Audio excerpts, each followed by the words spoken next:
जितेंद्र सिंह का स्वागत करते हुए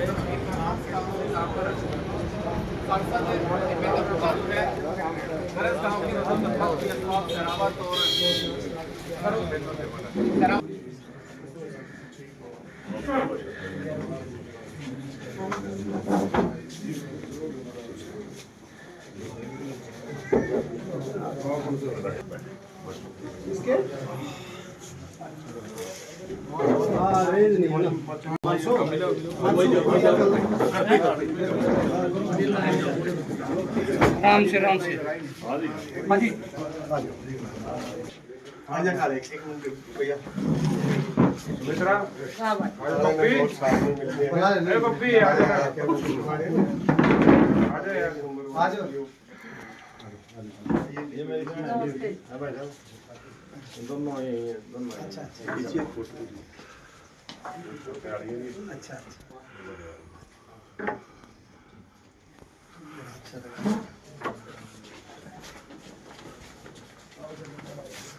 ये भी है कि भाई उनको बोलने क्यों नहीं दिया जा रहा।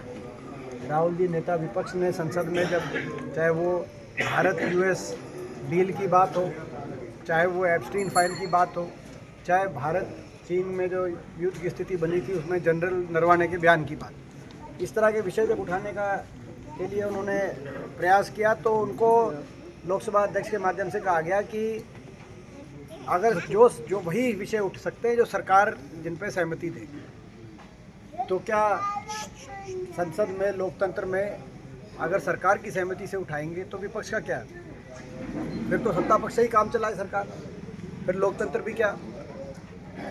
तो बड़े दुख की बात है। और उसके बाद लोकसभा अध्यक्ष ने कहा कि राष्ट्रपति के भाषण में 75 साल पहली बार प्रधानमंत्री नहीं आए बोलने, और कहा कि कांग्रेस के महिला सांसदों से घबरा के प्रधानमंत्री नहीं आए।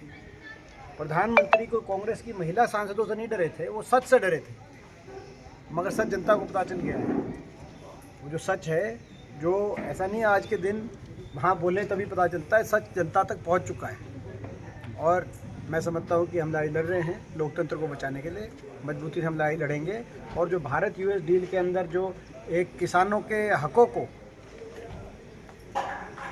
का नुकसान करने का काम किया गया है, भारत देश के हकों को बेचने का काम किया गया है, ये स्वीकार्य नहीं है। सरकार ने जो 200 रुपये पेंशन बढ़ाई है, देखिए ये आपने देखा जब सड़कों पे हम आए, आज हमारा सोनीपत में बहुत बड़ा धरना था। जब आज से 4-5 दिन पहले हमने एक धरने की घोषणा करी कि भाई हम सड़क पे आके लड़ेंगे और धरना देंगे, सोनीपत में पहला धरना, और प्रदेश के कोने कोने में धरने दिए जाएंगे। तब उसके बाद हड़कंप में आई सरकार, हरकत में आई सरकार, और सरकार ने कहा कि बुढ़ापा पेंशन जो काटी गई है इसको दोबारा से बहाल करेंगे और पेंशन भिजवाएंगे। नीयत तो पता चल गई, इनकी नीयत तो काटने की थी, लेकिन इन्होंने पेंशन को दोबारा से जो शुरुआत कराई है, अब ये अपनी बात पे रहें, अपनी बात से पीछे हटते हैं। तो मैं चेतावनी देता हूँ सरकार को कि हम ये तो धरना हमने सोनीपत पे एक शुरुआत करी थी, अगर ये अपनी बात से पीछे हटते हैं तो हम चंडीगढ़ पहुँचेंगे। और इन्हें लोग कह रहे हैं कि भी वो खुद श्रेय लेना चाह रही है कि भी अभय चौटाला से सरकार डर गई, हम लोगों ने अल्टीमेटम सबसे पहले दिया था, कांग्रेस पीछे थी। मैं समझता हूँ कि ये बड़े हास्यास्पद से बयान आते हैं इन लोगों के, तो अब इस बार में तो क्या जवाब दें। उनका जवाब तो इलाहाबाद की जनता ने ही दे दिया कि आप बीजेपी से मिले हो, इसलिए हराए इतने बुरी तरह इलाहाबाद से।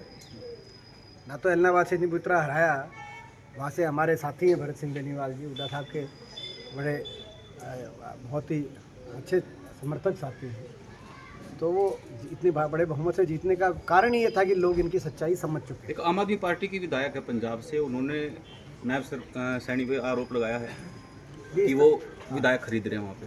हाँ, उन्होंने और भी कुछ, तो जो उन्होंने कहा है मैं समझता हूँ कि गंभीर विषय। नायब सैनी जी का हम तो वैसे भी पंजाब पे ही है, ये सब जानते हैं, हरियाणा वाले तो समझ चुके हैं। नायब सैनी जी को हरियाणा की जनता के अलावा बाकी सब अलग अलग विषयों में उनकी रुचि रहती है। आजकल उनकी रुचि पंजाब में, बीच में उनकी रुचि बिहार में भी हो गई थी, लेकिन अब वो पंजाब में रुचि है। तो खैर बहरहाल नायब सैनी जी जब हरियाणा आए, तो हरियाणा जब वापस कभी लौटे तो वो पंजाब की इस विधायक द्वारा लगाए गए सारे बयानों के बारे में अपना स्पष्टीकरण दें।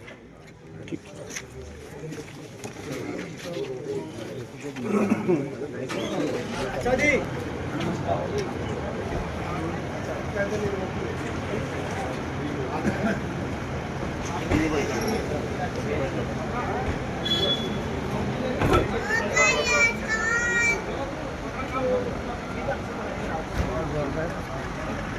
वही मिलेगा दूसरा।